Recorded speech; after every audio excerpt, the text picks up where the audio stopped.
Everyone, Happy New Year's. It's January 1st. We started our New Year's resolution, or what usually people start, a weight loss journey on January 1st. We started it before, so we just completed our second month of our weight loss journey. Even though we started on November the 1st, we're going to give you a 2-month update of where we are, and there's going to be some bonus footage if you stick around, and we'll provide our New Year's resolutions as well at the end of the episode.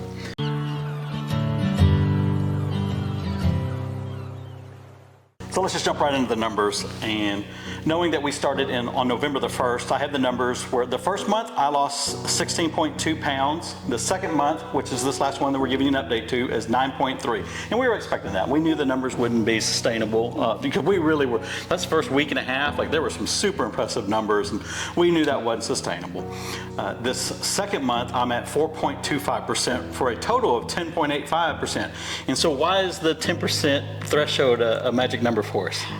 One of the goals we set, to help us, entice us to get to the goal, was at 10%. When we both lose 10% of our body weight, then we schedule a trip. Right. So it's when we both get to that point. And we're going to continue our weight loss. It's just that was that point that we see something that we both that we want to achieve. So I don't know if you can read my numbers and but now you can share what yours are. So the first month I had 11.7 pounds weight loss. And then the second month, I had 5.1 pounds. So total of 9.84. So I'm not at the 10% yet. So once I get there, then we can schedule. Yeah. But I've been having better numbers this week, so. Yeah, we both kind of posted some decent numbers. And one of the things I wanted to discuss on the update is the plateau that I went through. I went through a rough 10 days where, and I just going into the plateau, I dropped really low, like by a couple pounds, and I knew it wasn't typical. But then I just saw the steady incline over, I think there was 7 days that only had a loss on one. And they just kept going up and up. And I mean, I was hitting my numbers. I was hitting the steps. I was hitting the calories. Not absolutely flawless, but I was hitting them enough that I should be seeing a loss. And that was really, really hard on me. We dug deep online and tried to research, plateaus and how to break it and stuff. And when I look, they're talking about some people's plateaus lasting, over a month. So I didn't do so bad, but I'll tell you, that was a long 7 to 10 days for me because I was just doing the work and I was tired and exhausted from it. And we know cortisol and stress, how it has a response to weight loss, and it was actually making it worse because I just kept, when's the weight loss going to come back to me? And it did. It came back in some big numbers, and then we kind of reset back. And so that's what I'm doing right now. Like, I'll see these massive numbers come down, and we're talking about like over at or close to 2 pounds. And then, I'll gain a pound the next day for a net of 1, which is great. So I'm seeing this back and forth going on for right now. So if you hear the dog barking in the background, that's Scrappy. He's been a little rambunctious, so we thought we'll put him back in the back bedroom. And he's not one to be by himself. He likes to be with his people, right? His name is Scrappy. Yeah, for sure. So, okay, so let's talk about some. So I mentioned one of the challenges I had this month. Well, what was some of them that you faced? Well, as you can know, it's Christmas time. All the goodies. There was one time, I think, so some backstory. Friday nights, we go to the same Mexican food restaurant and we have tacos. Now we have changed what we usually order. Yeah, you don't even have your margaritas anymore. No, I don't. We have adapted what we usually order. But I think it was on a Tuesday night, and you live in South Texas, Christmas time tamales are big. And so I think it was like a Tuesday night when we were in bed reading or whatnot, and all of a sudden I was like, I want tamales. And so like for 4 days, and they don't usually have tamales. You say they do. I went looking online. I couldn't find tamales. So I was very fearful. But luckily, the owner's wife was making homemade tamales, and they were bringing them in. And so I got to have my tamales. So to go along with that, there's all the other things at Christmas time, foods that you eat, traditions, it's my birthday, so that was a big thing for me. Yeah, so it's a double celebration there. She's a Christmas baby, so it's not just Christmas, but it's also her birthday. There was 3 cakes. Yes, yeah, There's- collectively. So that was a challenge that I found.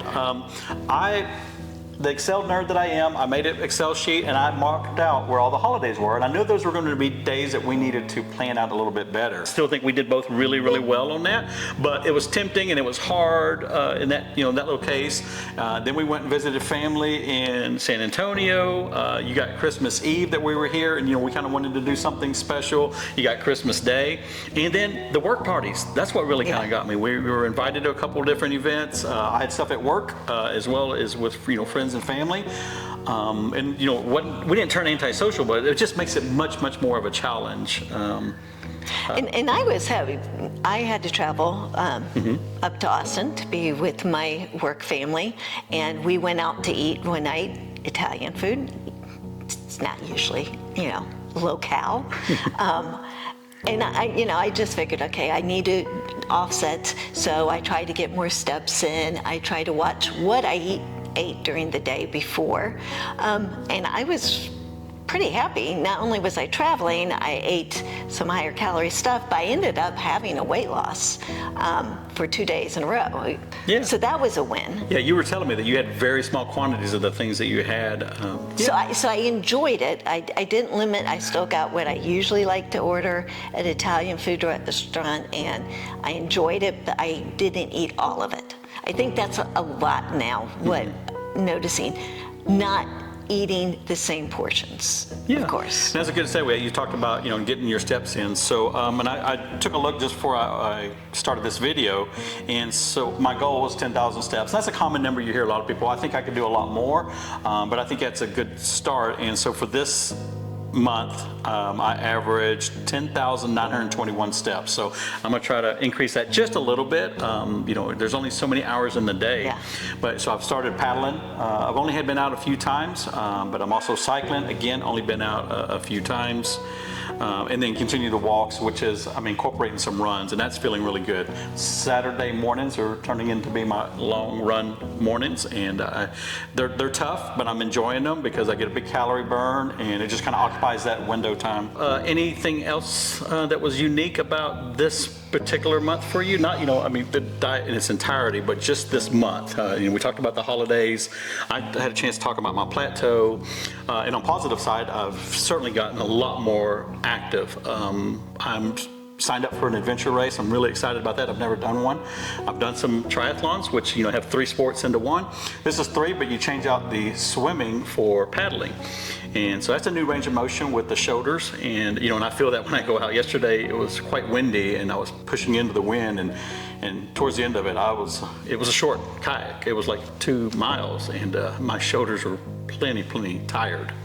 And I think we have a great advantage living where we do. The weather has been just amazing. In the 80s, you're not limited for, having bad weather, so you can't go outside and That being said, we wanted to do this video outside, but it suddenly is now, it's windy and cold outside. It's January 1st. Yeah, January 1st, and it's not even cold, but it's cool. So we're like, let's do it inside because it's windy and things are blowing around, and it's a little bit gloomy out there. So we'll just do it in the living room. All right, so let's talk about New Year's resolution. You've not even shared them with me, so I don't know.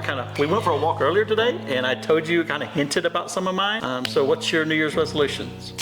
So it's kind of the same thing I talked about last month. I didn't do, of course, it was December, so I'm going to cut myself some slack.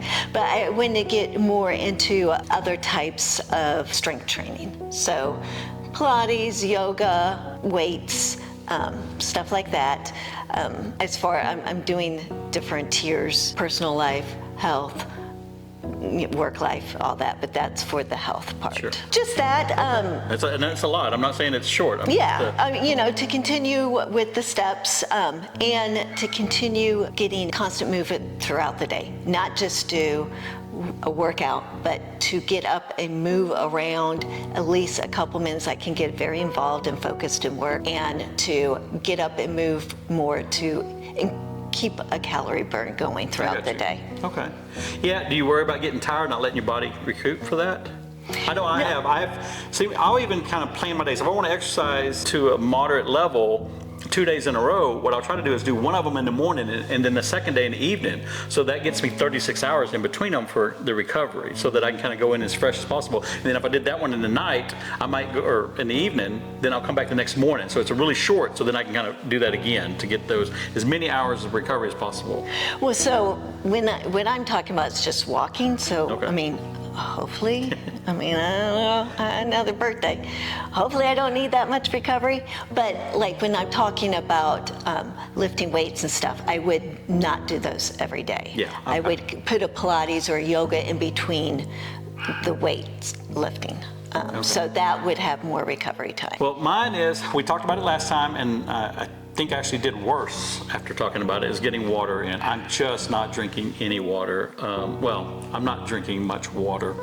You know, we've read and we do all this research and says we'll be drinking a gallon of water, and that's, you know, that's what I should be setting that goal at. But that's not realistic. So I'm just going to take my Nalgene with me, which has about 32 ounces in it, and I want to try to get one of those in every day at work. So I do okay if I come home and I'm, you know, if I work out. So I can drink before, during, or after that. But if I can just, you know, every day at work, drink water. 'Cause that's where I'm not drinking. Like I'll have a couple coffees till lunchtime, and then if I have some reason to go out, I'll have an iced tea, unsweet tea, and that's all the liquids I have. Or I don't drink anything else till I get home. So I think I'm in a state of dehydration quite a bit, and it's not been advantageous to weight loss for sure. Yeah. And let's see, what else did I write? I log everything into our app, Lose It app, and I had an initial goal for those first few weeks that, you know, have a deficit of 1,500 calories after you kind of do all the measurement, your activity and your BMR, or actually your RMR. And kind of look at it. I want a deficit, right? And to, you know, because that's where the weight loss is. We did 1,500, then I got it down to 12, and through this last month, it really was more like about 1,000. You know, it kind of was. That's where I was kind of teetering. That was my sweet spot. Because anything more than 1,000, I found myself hungry, and then anything more, like while I had to have weight loss, it was a little bit harder. So I'm really motivated to get under 200 pounds before month 3 update, and so I want to try to have my daily deficit average 1,250. So that's what I'm going to shoot for. I'm not hanging my hat on that one, to be honest with you, but that's what I want to have a goal, right? And maintain the 1,000. But, you know, for a New Year's resolution, if I want to put something in the water, I just got to make it happen. I just absolutely have to do it. But, you know, if there's a supplemental one on the food side, I'd like to get it 1,250. Okay. So what else do we have? Anything else? No, I mean, I just want to continue. I'm still going to have to continue traveling. So trying to find ways to offset steps, because when I do travel, I've got dead time. A total of 8 hours traveling time. So I have to offset those 8 hours on getting active movement in. Maybe becoming more creative. Also, it's important to me to still enjoy life, food, interaction with other And we people. have. I really feel like we have. And so to be able to incorporate and build those habits that still allow for that, but don't derail me, or don't, like, you know, you have one bad day and they're like, okay, well, you know, it's Wednesday, I'll wait till Monday again, I'll start over again Monday, just to rebound quickly. Yeah, and I learned a valuable lesson. I knew this. It wasn't anything new, and I didn't even write it down, but the snacks are just horrible.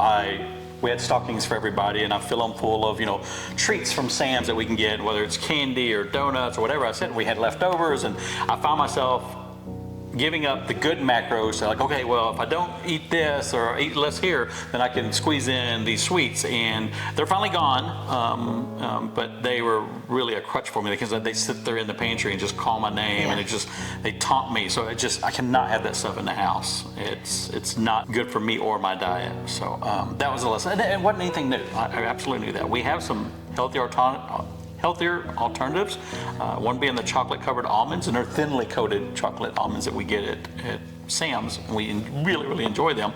And because they're in bulk, you know, I can have 5 almonds, or, you know, however many that I want to have, without, you know, having a full candy bar or sleeve of donuts. I'm not great at, you know, just limiting myself, but that's a better alternative than having the snacks. Definitely. Yeah, those are small wins. All of those, you got to celebrate the small wins with the big wins too. All right, so we'll leave with one final thing. Last time we talked about what we knew, for me, I lost 16 pounds. I came in and said I wanted to lose 10 to 12, let's see, and I lost 9, so I didn't hit my number. But, it is what it is. So I think this month I want to shoot for 8 to 10. Percent? No, pounds. So Okay. that puts me easily under 200, and that's always a really good mark for me. So what is your... I mean, I felt like I didn't, like I shouldn't complain, 5 pounds is wonderful.